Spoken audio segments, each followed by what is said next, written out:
The Warriors have separated themselves from today's NBA in a manner seldom seen in the league's long history.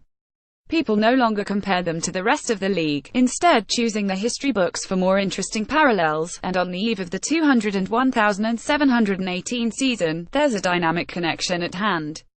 Only 4 teams have reached 4 consecutive NBA Finals: LeBron James' Miami Heat 201,114, Larry Bird's Boston Celtics 198,487, Magic Johnson's Los Angeles Lakers 198,285, and Bill Russell's Boston Celtics, who competed in 10 straight 195,766 and won 9 of them.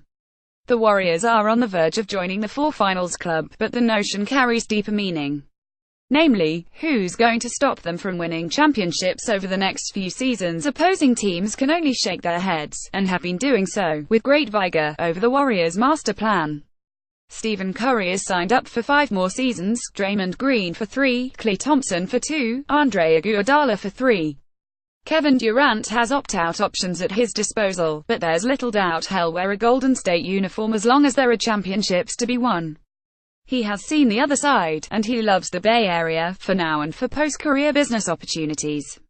It's a core of unusually well-rounded, fiercely motivated talent, the envy of every executive in the league, with an important distinction: the Warriors seem stronger than ever, and unlike any of the above-mentioned teams, including James' current Cleveland Cavaliers, also shooting for a 4th consecutive Finals appearance, they aren't identified with any one player. You could call them Curry's Warriors, or Durant's Warriors, or to venture into the esoteric, call them Green's Warriors. Such is the pervasive influence of the team's do-everything forward.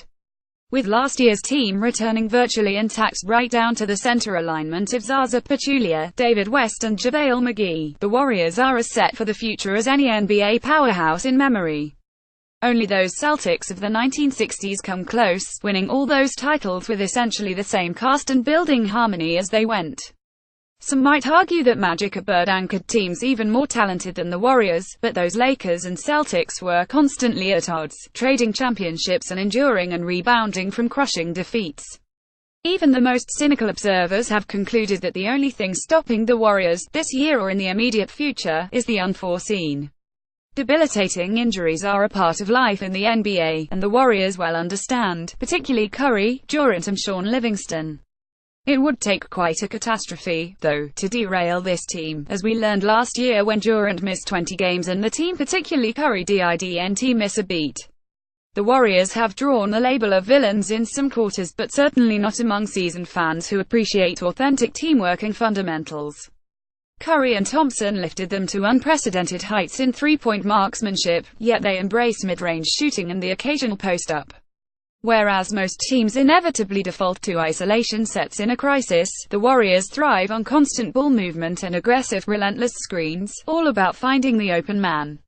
Just as it's impossible for teams to match the three-headed shooting brilliance of Curry, Durant and Thompson, they find it equally maddening on the defensive end. The Warriors' roster is full of two-way players, and if you scan the list of elite NBA stars, very few excel at both ends. That's how the Warriors get the edge on teams, then run them right off the floor. Houston Rockets general manager Daryl Morey is among those desperate to catch up, and he did a nice job acquiring Chris Paul from the Clippers. But he's not going anywhere near a prediction. The difficult thing right now is that the Warriors are a historically great team, Morey told ESPN. We do feel we closed the gap this summer, but we have to take risks. It's going to be extraordinarily difficult. I think now we're in a situation where we have a good chance to be the second best team. Well said, Mr. Morey. That's the state of today's NBA, and a true blessing for fans of the Golden State Warriors.